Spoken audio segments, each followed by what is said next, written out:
Hello everyone, welcome back to our channel. मैं आशीष गोयल और बात कर रहे हैं यहाँ पर हम वेरिएबल्स के बारे में। वेरिएबल्स एंड हमने यहाँ देखा था किस टाइप से हम वेरिएबल्स को इनपुट कर सकते हैं, किस तरीके से हमारा जो वेरिएबल इनपुट हुआ है या जो वैल्यू हमारे पास में आई है उसको हम कैसे कैलकुलेशन में यूज कर सकते हैं। तो उसके लिए एक इंपॉर्टेंट चीज यहाँ पर निकल कर आई थी एंड दैट इज ऑपरेटर।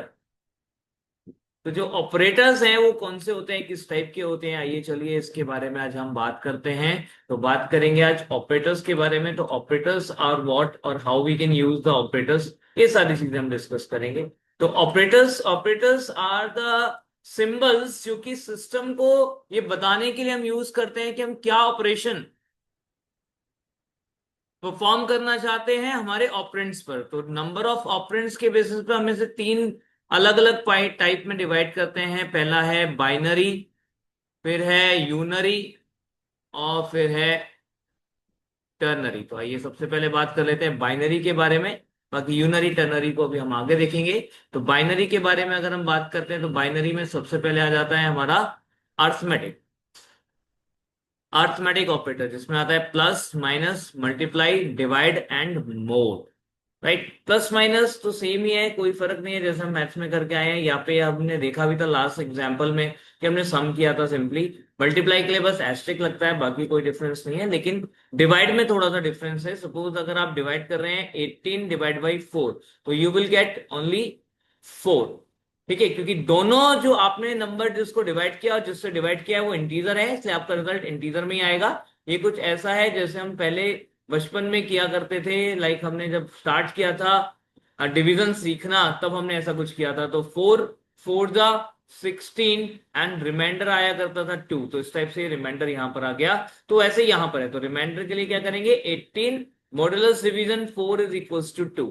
तो रिमाइंडर यहाँ पे मॉडुलस डिवीजन से मिल जाएगा, कोशेंट आपको यहाँ पर मिल जाता है इस टाइप से आपका इंटीजर डिवीजन करके। ठीक है, तो इंटीजर डिवीजन और यहाँ पे मॉड्यूलस डिवीजन अलग अलग काम कर रहे हैं। जबकि अगर हम यहाँ वैल्यू लिखते हैं 8.0 बाई 4, या अगर हम लिखते हैं 18 डिवाइड बाई 4.0, या फिर अगर हम लिखते हैं 18.0 डिवाइड बाई 4.0, इन तीनों ही केसेस में हमें जो आउटपुट मिलेगा वो मिलेगा 4.5 4.5 4.5, इट्स लाइक दैट।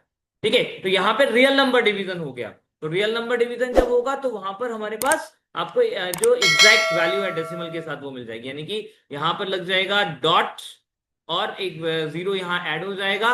यहाँ 5 टाइम्स गया 20 और ये हो गया हमारा नो रिमाइंडर। तो ये 4.5 अभी हमें मिल जाएगा यहां किसी भी जगह पर इस टाइप से।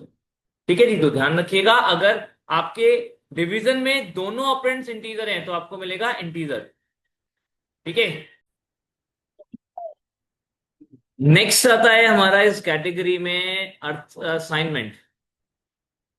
असाइनमेंट ऑपरेटर कैसे काम करता है, असाइनमेंट ऑपरेटर एक सिंगल ऑपरेटर है दैट इज इक्वल्स टू, और इसका काम है कि आप किसी वेरिएबल में कोई वैल्यू आप असाइन कर सकते हो। जैसे आपने लिखा x इक्वल्स टू 10 या a इक्वल्स टू b, तो 10 x को असाइन हो जाएगा या फिर b की जो वैल्यू है वो a में कॉपी हो जाएगी। या फिर ऐसा हो सकता है कि लाइक आपने लिखा कोई r इक्वल्स टू फंक्शन और फंक्शन कुछ वैल्यू रिटर्न कर रहा है, या फिर आपने लिखा r equals to a plus B और वट एवर, कोई भी इक्वेशन जिसका रिजल्ट r में स्टोर होने वाला है। राइट, तो इस तरीके से आप ये कुछ भी यहां पर कर सकते हैं। बट एक चीज का ध्यान रखना है कि जो लेफ्ट साइड होगी इक्वल टू की, उसमें एक वेरिएबल ही हो सकता है, कुछ और नहीं हो सकता। ठीक है जी, जैसे अगर मान लीजिए हम कहीं पे लिखते हैं 10 इक्वल्स टू a, तो ये बिल्कुल गलत हो जाएगा।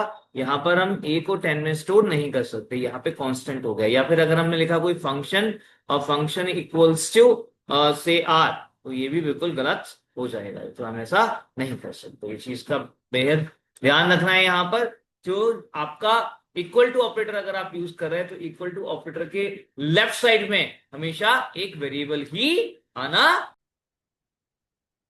अगला आता है हमारा अर्थमेटिक असाइनमेंट ऑपरेटर।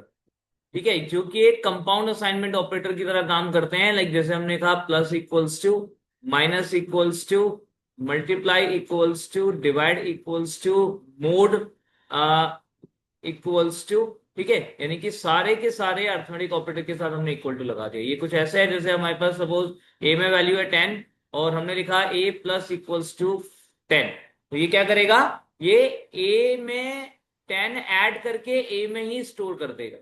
ठीक है, यानी कि ए की जो वैल्यू है लाइक 10, 10 प्लस 10 20, 20 ए में स्टोर हो जाएगा। तो ये आपका एक ही स्टेटमेंट, मतलब यहाँ पे एक ही ऑपरेटर लग करके काम हो गया, इसलिए इसे हम शॉर्ट एंड ऑपरेटर भी कहते हैं। तो कंपाउंड अर्थमेटिक असाइनमेंट ऑपरेटर या शॉर्ट एंड ऑपरेटर भी इन्हें कहा जाता है। तो plus equals to, minus equals to, divide equals to या मल्टीप्लाई इक्वल्स टू या मोड इक्वल्स टू, आप कुछ भी इसमें से यूज कर सकते हैं। Thank you very much. और भी ऑपरेटर्स के बारे में अभी हम बात करेंगे, तो अगले वीडियो का इंतजार करें।